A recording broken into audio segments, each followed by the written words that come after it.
Hello there folks, and welcome back to another speed paint video. Guess what? I've been posting videos here on this channel for a year now, so that makes it the first anniversary of this YouTube channel, which is really cool. I can't believe I've been pretty good about posting every week since that time.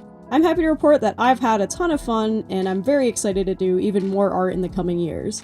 So consider this our 1-year anniversary special. Additionally, we also hit over 200 subscribers on this channel, which is crazy to me. In a year, I've already found 200 plus people who are interested in watching my art and watching me talk about my process, which I think is really cool. So thank you all so much for following the channel. I hope to bring you even more cool stuff in the next years to come. And welcome to the 200 subscriber / 1-year anniversary special. Today, I'm going to be doing some POKÉMON designs based on emoji prompts from my various followers. So I posted on both my YouTube channel itself and my community page, and on my Blue Sky asking for emoji combinations to use as inspiration for making some Pokemon designs. I picked 4 that really inspired me, and I just had a blast working on them. So without further ado, let's get into the speed paint.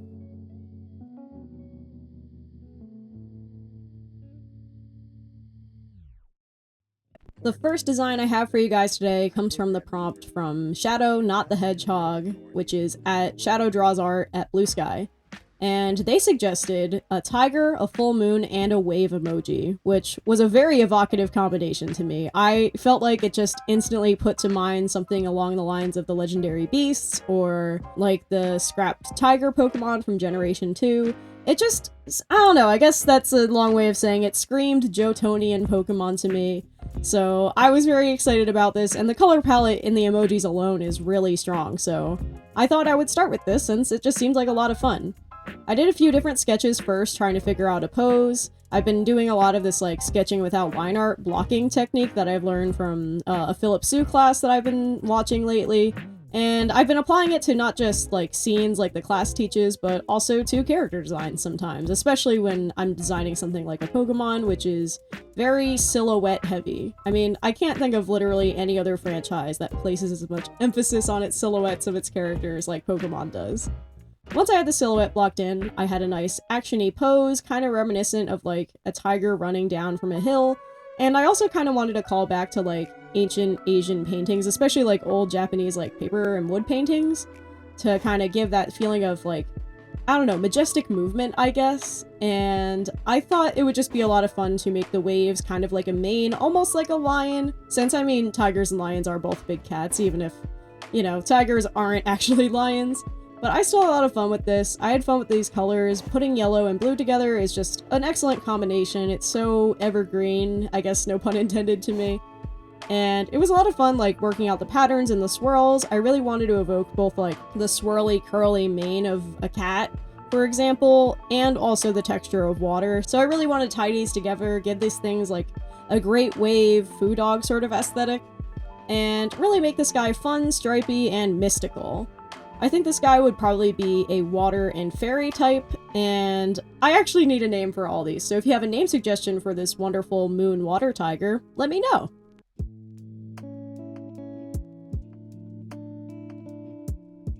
Our next suggestion comes from Bubble/Urklo on Blue Sky, at Epic Bubble Kitty on Blue Sky, and they suggested the snail emoji, DNA, and an arcade enemy. And oh boy, that was so fun. It was very fun trying to come up with a snail that was also kind of a space invader that also had kind of a Porygon kind of aesthetic. Porygon is definitely one of my favorite Pokemon, and that whole line is just so fun. I love the idea of like a creature being simultaneously physical and digital in nature, so I really wanted to lean into that. I kind of like to imagine this thing as like a bug in programming. Of course, when I talk about bugs, I'm typically talking about arthropods, which snails aren't, they don't have legs or anything like that. But I still think that a lot of people consider them to be bug adjacent. I mean, Animal Crossing certainly does. So I thought it would be fun if this thing was something like a bug normal type or a bug psychic type, to kind of go with the idea of like it being metaphysical, maybe kind of like a program that's come to life, and kind of Porygon adjacent. So I can't decide whether or not I would want it to be normal or psychic or not, or maybe just normal psychic and drop the bug type. I don't know. This guy is just a lot of fun. I made these colors very, like, I wanted to go somewhere kind of vaporwavy with it, especially with, like, the striping and the pattern. I wanted it to call back to that classic checkerboard pattern you see in a lot of vaporwave art. And I wanted to have these nice bright colors to call back to Porygon as well. And I also gave it all these little floating bits, like it has pixels floating off of it. Like, maybe it's not as stable as Porygon, like it's got bits flying off of it because it's just an unstable little snail. But even though this guy's a little bit of a mess and could be a little bit of a pest in your programs, it's still a very gentle creature and could be a very nice Pokemon teammate for your team.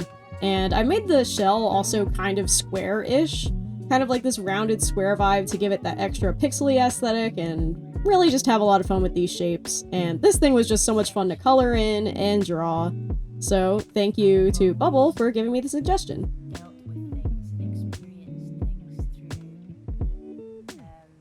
Our third suggestion actually comes from my YouTube community post from my subscriber 2Trucks Lyrics, who suggested a horse, pancakes, and candy.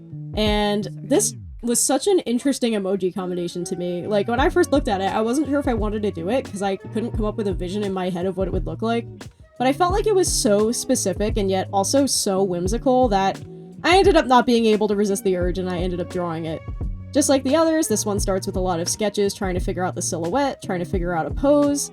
I wanted it to feel like it was in motion, but also still enough that it felt like good key art for a Pokemon, since you want to be able to see everything pretty clearly in key art, so I want to make sure its legs were nice and visible, its mane and tail were very visible, and every part of its body was overall just very readable.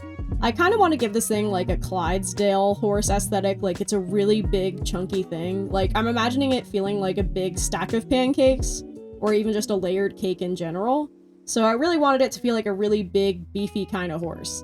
I also really wanted it to kind of feel like a carousel horse, like not a real horse, but the kind of horse you would see on an amusement park ride. I wanted it to feel kind of toy-like, maybe like My Little Pony toy adjacent, especially like the Gen 3 era of My Little Pony toys. Those were definitely my favorite, so I really wanted to make it feel like it's not just a horse, but like the cartoon ideal of a horse. And I don't know, something about it, I guess it's the candy aesthetic and the brown for me that reminds me a lot of my childhood spent like at the Jersey Shore on the boardwalk. So I feel like wood and candy are like synonymous to me because of that. So I feel like this is like a fun boardwalky kind of creature. Its mane has like swirls of like big whipped cream type things, but also like lollipop or hard candy type patterns. And I really just want to have fun mixing like both brown and pink since I think they work together so well as colors, and I feel like it's a really underrated color combo.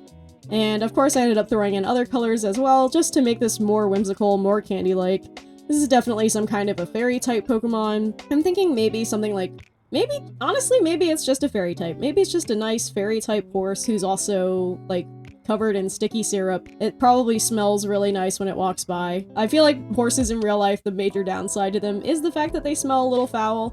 But I think this candy horse would smell really good, and they would be a wonderful partner on your team.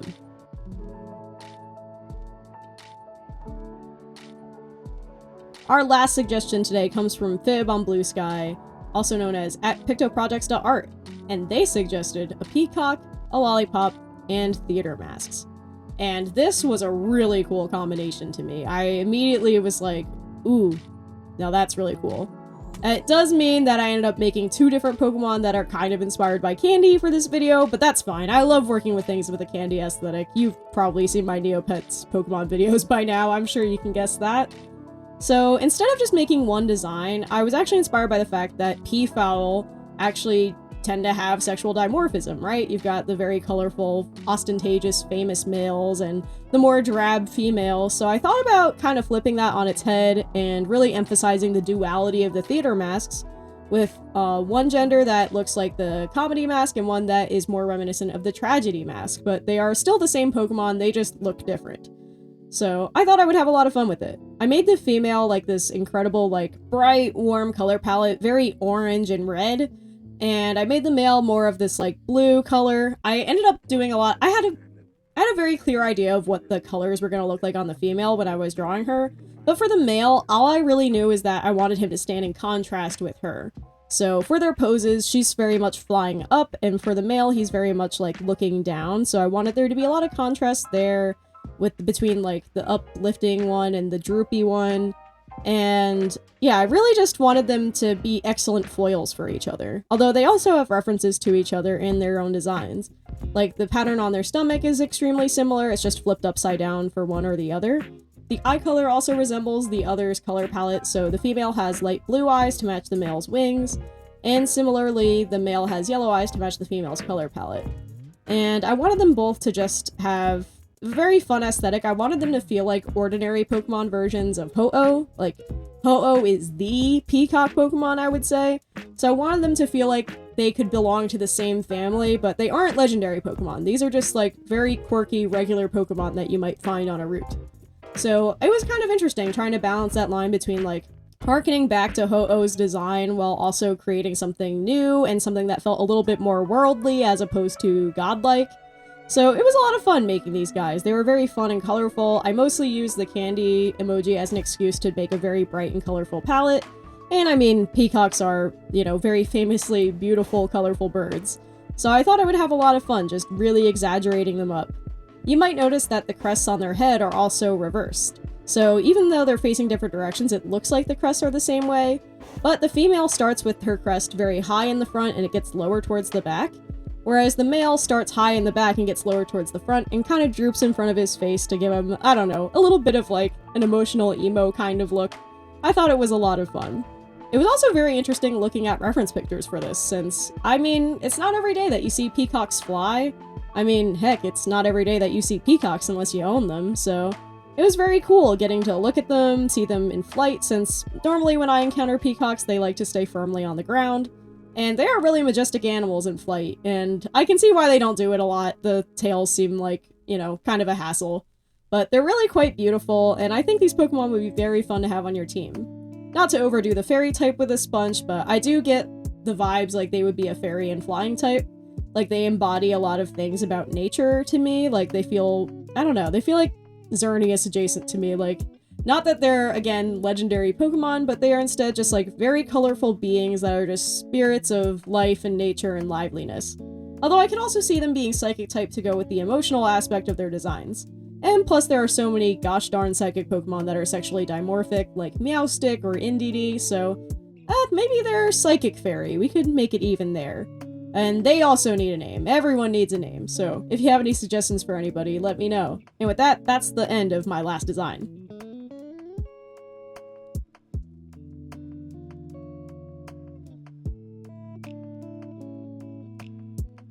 And with that, folks, that is all I've got for today's video. Thank you all so much for watching, and thank you all so much for following the channel. Thank you for subscribing to me, even though I'm still kinda new to this.